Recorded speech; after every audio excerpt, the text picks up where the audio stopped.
নমস্কার বন্ধুরা, রিনা হাউসে তোমাদের সবাইকে স্বাগত জানাই। চলে এসেছি ছাদ গার্ডেন। সকালেই দেখো বৃষ্টি হয়েছে, এখন 7টা মতো বাজে। এই তো 6:30টার দিকে হালকা বৃষ্টি হলো, মেঘও আছে, হয়তো পরে আবার বৃষ্টি হতেও পারে। যা গরম পড়ছে বন্ধুরা, বৃষ্টি তো হওয়ারই কথা। আর এই ফুলগুলো দেখো কত সুন্দর লাগছে।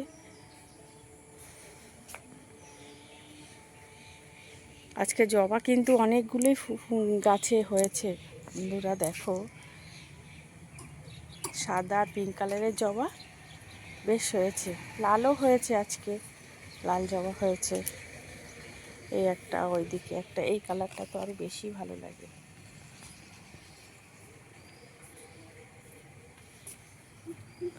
ছোট্ট একটা পঞ্চজবা হয়েছে, পঞ্চজবার কুড়িও এসেছে অনেকগুলো।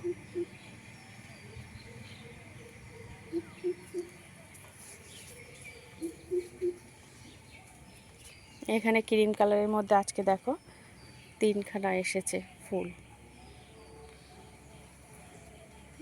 সকালে এসে ছাদ গার্ডেনে আসলে এই বন্ধুরা এত ভালো লাগে কি বলবো। আর এই গাছের ফুলগুলো দেখতে তো বেশ লাগে। আমার কিন্তু পুজোর ফুল কিন্তু কেনা লাগে না বন্ধুরা, সব কিন্তু আমার এই ছাদ গার্ডেন থেকে পেয়ে যায়। এই যে জবাগুলো তো গার্ডেন থেকেই পেয়ে যায় উপরে, আর নিচে তো টগর ফুল আছে। যেমন এই ছোট এই গাছটা থেকে তেমন আমি উঠাই না। নিচে দুটো গাছে ভর্তি টগর ফুল হয়, পুরো অনেকগুলো করেই ওঠে। ওই জন্য আর বাজার থেকে ফুল আর কিনতে হয় না, ঘরের ফুল থেকেই হয়ে যায়। আর এই বোগেনভেলিয়াটা দেখো বন্ধুরা, পাতাগুলো ছোট ছোট পাতাগুলো নতুন আবার বেরিয়েছে, কত সুন্দর লাগছে। পুরনো পাতাগুলো সব ঝরে গেছে, আবার নতুন করে পাতা বেরিয়েছে, ফুলও আসছে, ছোট ছোট আবার ফুলও আসছে। এই যে এই গাছটা যখন সাদা কালারে ভর্তি হয়ে যায় ফুলগুলো, এত সুন্দর লাগে কি বলবো।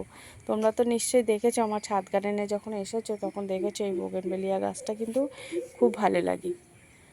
আর এইগুলো তো এখনও ফুল আসেনি। ডালগুলো দেখো কত বড় বড় হয়ে গেছে। একদিন ভাবছি যে এই ডালটা কেটে আবার বানাবো গাছ। চারিদিক দিয়ে ডাল ছড়িয়ে গেছে। এই গাছটা দেখো বন্ধুরা, এই গাছের ডাল তো অনেকগুলো বেরিয়েছে চারিদিক দিয়ে, কিন্তু এর ফুলটা যখন হবে না বেশ লাগবে গাছটা। মাঝে এই গাছের ফুলগুলো হয়েছিল, আবার এই বৃষ্টির জলে এর আগে মাঝে এক বৃষ্টি হলো, তখন ফুলগুলো ঝরেও গেছে। নাইলে এই কালারের ফুলগুলো কিন্তু বেশ লাগে, কিন্তু গাছগুলো সব ফেলানো তো ঝাঁকড়া মতো হয়েছে, বেশ সুন্দর লাগে গাছটা। এখন মোটামুটি এই গরমেও কিন্তু আমার ছাদ গার্ডেনের গাছগুলো প্রত্যেকটা গাছ কিন্তু খুব সুন্দর। আর এবার দেখছি আমার জবা গাছে কোনো কিছু হয়নি, মানে জবা গাছগুলো খুব সুন্দরই আছে। আর গাছগুলো সব একটু ফাঁকা করে দিয়েছিলাম, ওই জন্য খুব সুন্দর আছে গাছগুলো বেশ। বর্ষার জলেও কিন্তু টবের মাটিগুলো বেশ রোদ্দুরে শুকিয়ে গেছিলো, ওই জন্য বিশেষ করে গাছের ক্ষতি হয়নি। না তো ম্যাক্সিমাম আমার এই সময় গাছ কিন্তু অনেক জবা গাছগুলো মরে যায়, কিন্তু বুঝতাম না কী জন্য হতো। কিন্তু এবার বুঝলাম যে গাছে যখন বৃষ্টির জলটা পড়ে টবের মধ্যে, যখন না শুকায় জলের মাটিটা টবে থেকে, তখন কিন্তু এই গাছ শুকিয়ে আস্তে আস্তে গাছ মরে যায়।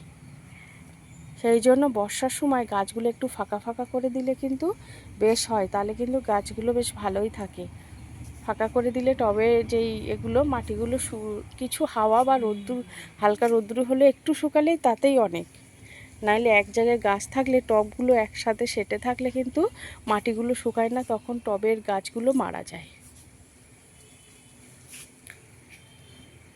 চলো আজকে আমার এই ছাদের ব্লগ ভিডিওটা কেমন লেগেছে তোমাদের কমেন্ট করে অবশ্যই জানিও। তোমরা ভালো থেকো, সুস্থ থেকো।